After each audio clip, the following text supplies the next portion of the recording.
Boys, I am back, and unfortunately, the future of PC gaming is looking more and more bleak with each year. You might be thinking, why would you say that? Why are you telling us this when the whole channel revolves around building PCs and all that kind of stuff? And the reason is, I think it's important to be aware of the problem so that we can find a solution for it. But today, I'm going to go through all the current issues, political, non-political, global, trade and all that boring stuff, to explain to you why things are getting more and more expensive and objectively getting worse. Then at the end of the vid, I've specced out a budget computer and I've given you a couple of other options that you can look at for affordably getting into PC gaming, because that's the main goal of this channel, is that you get the best performance you can possibly get for the amount of money that you want to spend. So whatever your budget is, if your budget's high, if your budget's low, we're trying to get the best value for you. So we'll go through all that at the end and all your different options, but I just wanted to make a rant video basically explaining why, everybody, we're not imagining things.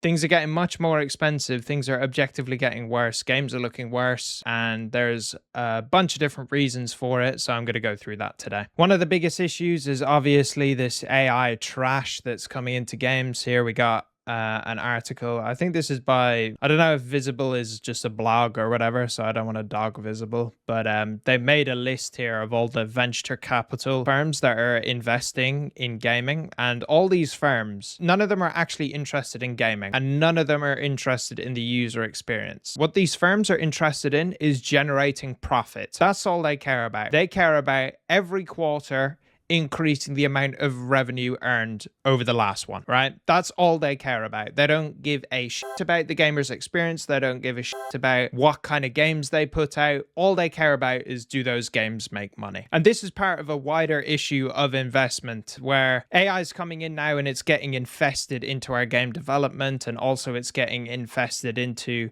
increasing the prices of the hardware. You got things like Nvidia, right? As of now, Nvidia is valued at like 3 trillion, nearly 4 trillion or something insane like that. Only 2 billion of that amount of money is made from selling graphics cards. So you think about how low Nvidia's priority is to actually sell gaming graphics cards, and how high their priority is focused on things like AI and all that other trash. These companies, they just squeeze as much money as they can out of us. They get all the money they can out of us, and then they focus on the bigger thing, which for most of them is AI. Shareholders are absolutely killing PC gaming, PC building, and game development itself, because shareholders have a stake in all these, all these companies, and they're looking at it just from a point of view of, we need to earn money from this company. So they see companies like Nvidia doing well, they see all these venture capital firms investing in gaming, and they chuck all their money into it. They see that everything's going up, so all these shareholders, they invest, they put all their money in. All they expect is a return, and they expect a return 4 times a year. They expect to see things going up, up, up. They don't want to see it going down. So then that creates a kind of vicious cycle of, what's the next thing that we're going to sell to them? What's the next trash microtransaction filled game that we're going to put out? How are we going to increase our margins? How are we going to increase the prices of the hardware, etc., etc.? And this is part of a broader issue as well when it comes into the AI funding loop. You've got OpenAI, the guys who own ChatGPT and all those kind of other AI technologies. You got Nvidia, and you got all the other big companies like Microsoft, etc., etc. What they're doing essentially,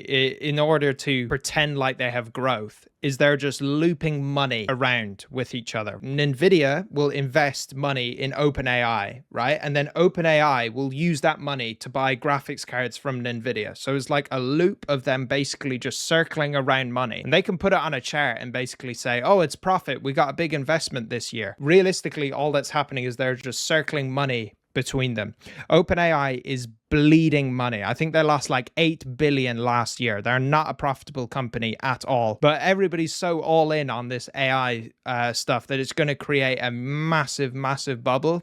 When that bubble pops, it's going to affect all of us. Even if you don't use AI, even if you don't care about it, the global market is going to go on a very downward spiral. These kind of aggressive investment strategies and all these boomers desperately trying to make a return on their money is just raising the prices of everything. It's raising raising the prices of your games, your microtransactions, your skins, and also your hardware. If you live in the US, this is more relevant to you. So you got all these tariffs and taxes. Apparently they've organized a deal, and I'm not surprised by that because, you know, China basically makes everything for the rest of the world. So you can't really get on the bad side of China. It's interesting as well because it's not just within the US. You have these kind of crazy import tariffs and stuff. One of the guys in our Discord server, I was speccing a gaming PC for him, and he lived in East Asia. I can't remember which country exactly, but somewhere in East Asia is where he was living. The prices that they were charging for like a 3060, a card over here, a 3060 would be like, you know, £250, which is like $300-ish.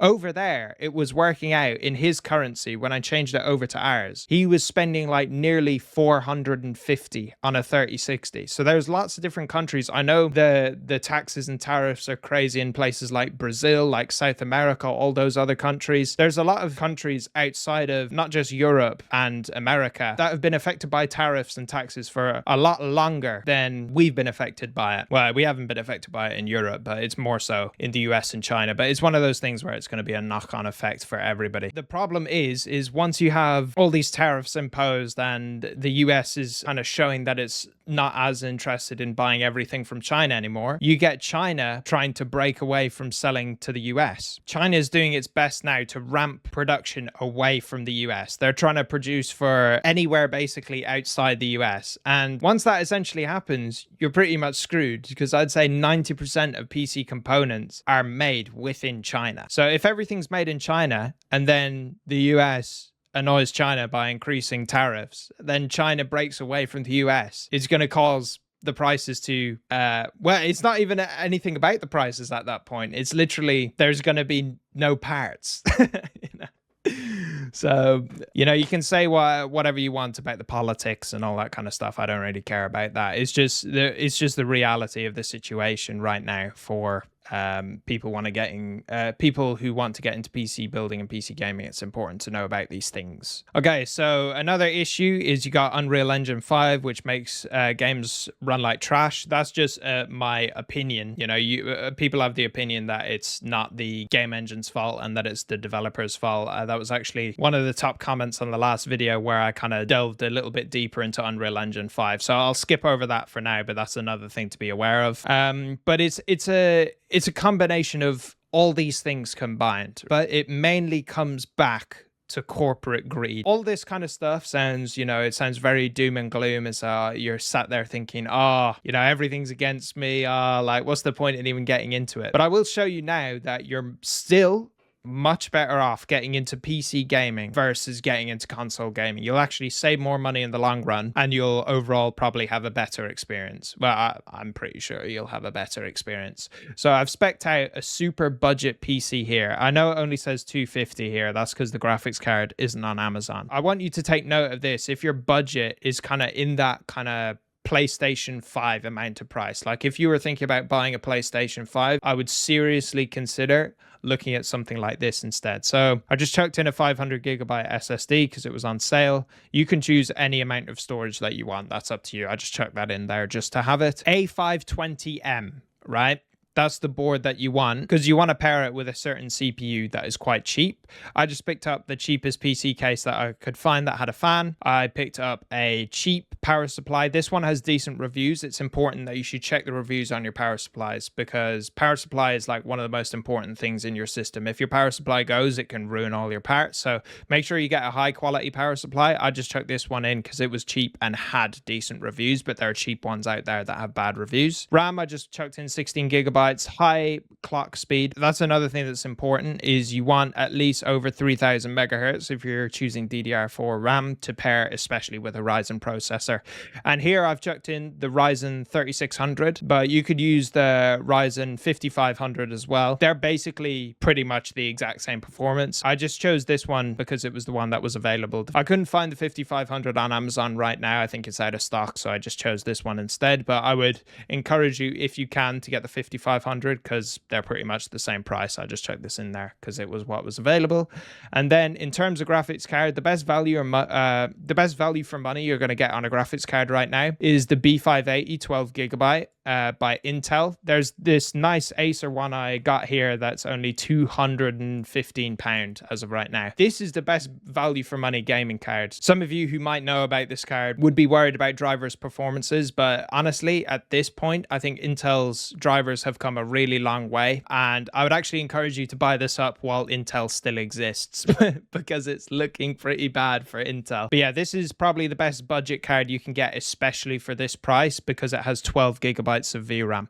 And that's something I will implore you guys to focus on. Try not to buy a card, no matter how cheap it is, that has 8 gigabytes of VRAM, because 8 gigabytes of VRAM is just simply not enough whatsoever in 2025. So try minimum to hit 12 gigabytes. If you can hit 16, that's pretty much perfect. And here's the total price of the PC, which is £466. And this is the price of a standard PlayStation 5 that comes with a disc. And, you know, you could compare it to the £420 non-disc drive one, but then you're locked into paying for games on the PlayStation Store, which will work out as a lot more money in the long run. So I would definitely avoid that if you are going to consider a PlayStation 5. But I would argue you're better off getting this PC because it's cheaper.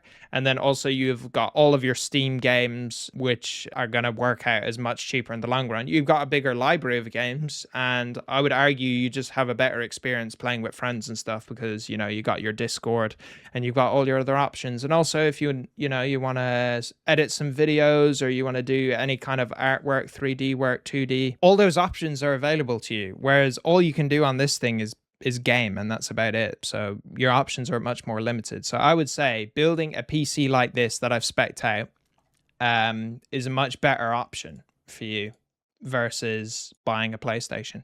You know, Xbox is out of the question. Xbox is trash. So just don't even worry about Xbox. Also, you can get Xbox Game Pass on PC. There's zero reason to have an Xbox. You know, at least PlayStation has some decent exclusives. Another option that you guys have is building a secondhand computer. And I've done a video of this on the channel. It's this one right here. How to build a gaming PC on a really tight budget. And I can't remember exactly because I built this ages ago, but I think it was like 300 quid or something like that. Yeah, it says 300 quid there, but I got it for less money. Yeah, 260.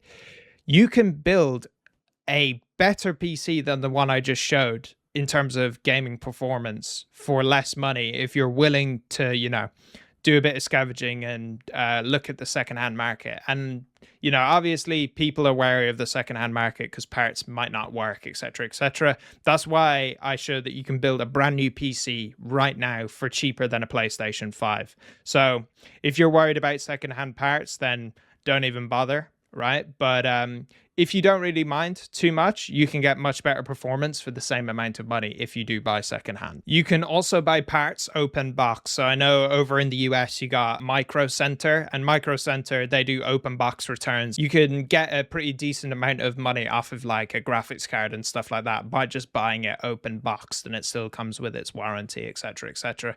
So that's something that you can also look into. The thing is, most of the terrible value, especially in PC gaming, is more towards the high end. Like if you go up in price, the worse value, the lower the amount of FPS for dollar spent or euro spent, it's going to be lower. If you're trying to get in on a super tight budget, you're actually going to get a pretty decent value most of the time if you choose the right parts. That's the important thing. Another thing to note, boys, is, you know, I know I was ragging on games and being like, you know, a lot of the stuff coming out right now is just slop. But some of the best experiences I've had this year playing games have been on like super cheap indie titles that you could run on like your mother's laptop. So like games like Peak, games like Schedule 1 was a massive hit this year. And like I had so much fun. I probably put 30 hours minimum into Schedule 1 just playing with my friends this year. Games like Are We There Yet is also another good one. I literally played that yesterday for the first time. That's a super funny game as well. Some of the best experiences I've had playing with the boys, just chatting shit on Discord over like a super small indie title like that. That's some of the hardest laughs I've had this year. So like, don't be too worried about, you know, having the super high-end PC, because you're still going to have a good time playing on a budget PC. There's so many great games out there. And also, you'll still be able to play the harder to run games. You'll just run it on 1080p medium to low settings, and you can still be very competitive. I remember, a couple of years ago when I had my old computer with like a Ryzen 2600 and like an RX 580, I was still frying people on the finals, but I was just playing on low settings 1080p. You forget about how the game looks after like 5 seconds because you're just focusing on playing the game and trying to kill people, So in game, obviously. It's just something to note. Like, people get so worried about, oh, am I going to get this much FPS? I'm going to be able to play at 4K, blah, blah, blah. None of that actually matters because it all goes out of your head after 5 minutes and you just focus on playing the game and enjoying yourself. So don't get too caught up in, oh, I need to spend 1,000, 2,000 on my PC. You definitely don't. Especially to have a good time. Boys, the amount of support that you've been showing on the channel as of like the last couple of days has been insane. As of currently, we're up to 700 subs. I'll put a little pop-up here on screen, but YouTube has moved the goalposts. So once I hit 500 subs, it was saying originally, once I hit 500 subs, I can get monetized. Once I hit 500, it popped this thing up basically saying you can't get ads on your videos. You can't make ad revenue off of your videos until you hit 1,000 subscribers. I'll stop begging for subscribers once I hit 1,000, but I really want to get monetized because I really want to keep pumping out content and stuff. And I've got some very big plans if this channel grows well for us to do a ton of cool stuff like building PCs for subscribers, doing PC giveaways, all these kind of things. I have so many great ideas. If you guys genuinely enjoy the content, if you don't worry about it, don't subscribe. But if you genuinely enjoy the content, give the video a like, subscribe, because I really want to grow this channel and help out as many people as possible get into PC gaming for the best price, the best value for money. So I appreciate all the support yet again, boys. Sub up, and I'll see you boys in the next one. Appreciate the support.